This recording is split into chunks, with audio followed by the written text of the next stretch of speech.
नमस्कार साथियों, मेरा नाम रुचि अग्रवाल। मैं आरसीएम बिज़नेस कर रही हूँ और इसको करने से मुझे बहुत अच्छा लगता है। और आप भी, मैं चाहूँगी आप लोग भी इस बिज़नेस को करें, इससे और लाभ उठाएं। और आज मैं आरसीएम के बारे में बताना चाहूँगी। आरसीएम का फुल फॉर्म क्या है? आरसीएम का फुल फॉर्म है राइट कॉन्सेप्ट मार्केटिंग।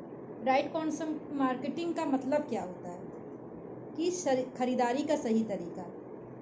और आज हम जो भी पैसा कमाते हैं उससे कहीं ना कहीं खरीदारी करते हैं। जब से बच्चा पैदा होता है और मरने तक व्यक्ति खर्च करता है और जीवन भर खर्च करता रहता है। इसी तरह और उससे वो उसकी और ये खर्च कहाँ से करता है? जब वो कोई बिजनेस करता है या कोई व्यापार करता है या कृषि का काम करता है, कहीं ना कहीं से उसको पैसे जब मिलते हैं तभी वो खर्च कर पाता है। और खर्च करता है, जो भी उसको इनकम होती है वो उसको दो भागों में बांटता है अपने पैसे को। एक खर्च करता है और दूसरा बचाता है।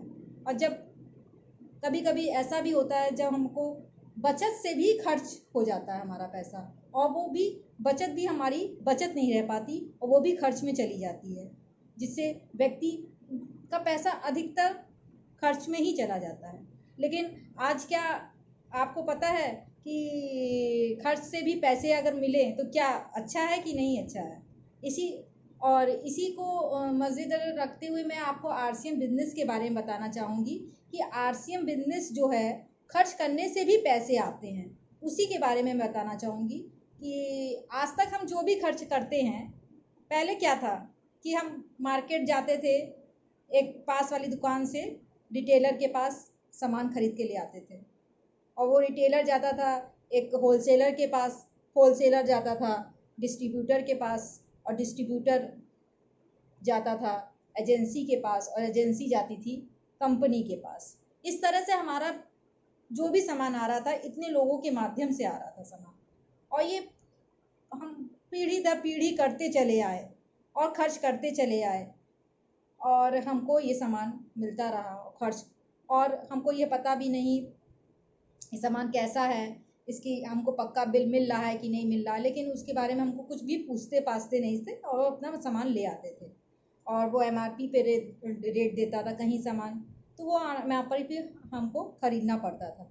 महंगा भी सामान मिलता था, प्लस ये भी नहीं पता रहता था कि वो हमारे शरीर कितना वो सही सामान है कि नकली सामान नहीं है, क्या पता कैसा सामान है, क्योंकि उसका पक्का बिल भी नहीं मिल रहा, कुछ भी नहीं मिल रहा। लेकिन हम लोग, अब भाई खर्च करना है, कहाँ से खरीदेगा आदमी? अपना खर्च तो करेगा ही करेगा ना, कहाँ से लेगा आखिर? तो वो अब क्या करे, इंसान की मजबूरी है, तो उसको खर्च करना पड़ता था। और इस तरह से कंपनी के माध्यम से, इतने लोगों के माध्यम से सामान हमारे पास आता है।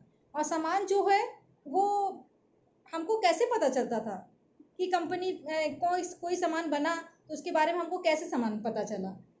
बड़ी बड़ी हस्तियां जो होती हैं, जो बड़ी फिल्म स्टार होते हैं, ऐश्वर्या राय, अमिताभ बच्चन, ये लोग हमको प्रमोट करते थे कि ये सामान खरीदिए, लक्स लगाइए, गोरे हो जाएंगे आप। क्या लक्स लगाने तक आज तक कोई गोरा हुआ? नहीं हुआ। लेकिन वो लोग प्रचार कर रहे हैं, वो लोग भी पैसा कमाते थे। इतने लोग जो इतने इतने पार्टों में सामान आता, इतने लोगों के बीच से सामान आता था, वो लोग भी पैसा कमाते थे। इस तरह से कंपनी में जो भी सामान 50 रुपए का अगर बनता था, वो हमारे पास आते आते कितने का हो जाता है? 100 रुपए का हो जाता है, और हम 100 रुपए दे देते हैं। और पता भी नहीं चलता कि भाई महंगा भी हमको सामान मिला, हमको कुछ और पैसा भी हमारा चला गया।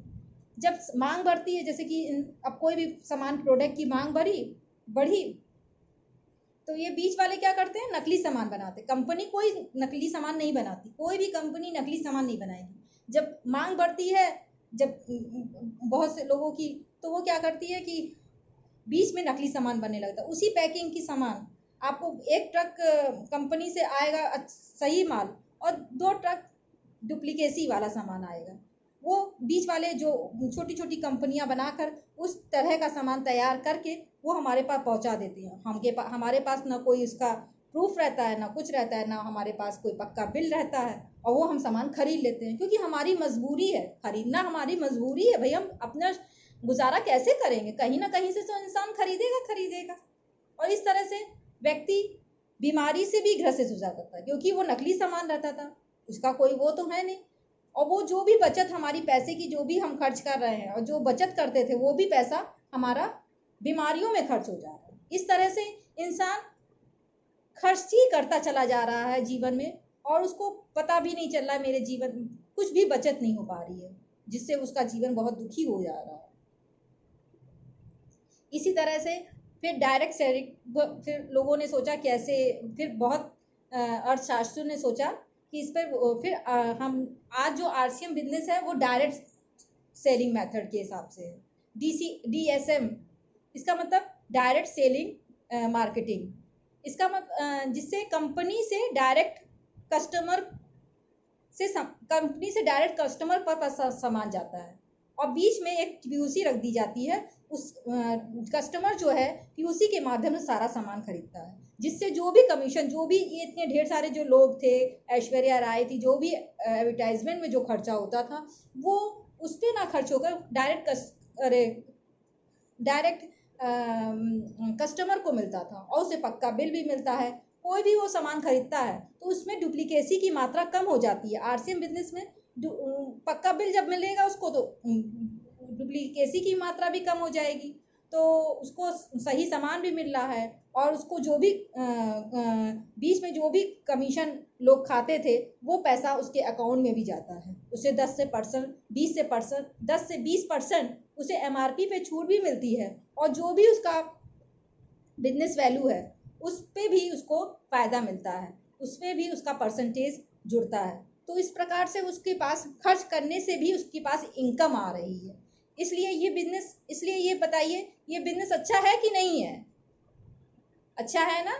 तो इसलिए ये बिजनेस करना चाहिए। और इस बिजनेस को करने से हमको क्या क्या लाभ होते हैं? एक तो शुद्ध सामान मिलता है, पक्का बिल मिलता है और 10 से 20% एमआरपी पे छूट मिलती है और 10 से 32% हम कंपनी की हिस्सेदारी मिलती है।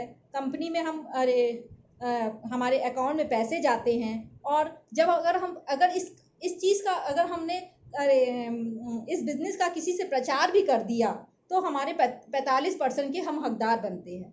इस तरह से हम बिजनेस को इस तरह से हम रोजगार से भी जुड़ जाते हैं। और ये प्रोडक्ट्स, एक और अच्छी बात है इस प्रोडक्ट में, ये स्वदेशी है। आरसीएम बिजनेस का जो भी प्रोडक्ट है वो स्वदेशी है और जिससे हम अपने देश की भी सेवा कर रहे हैं, प्लस अपनी इनकम भी कर रहे हैं और अपने देश और अपने परिवार को भी अच्छे से ऊंचा उठा रहे हैं। क्या ये बिजनेस करना चाहिए? करना चाहिए।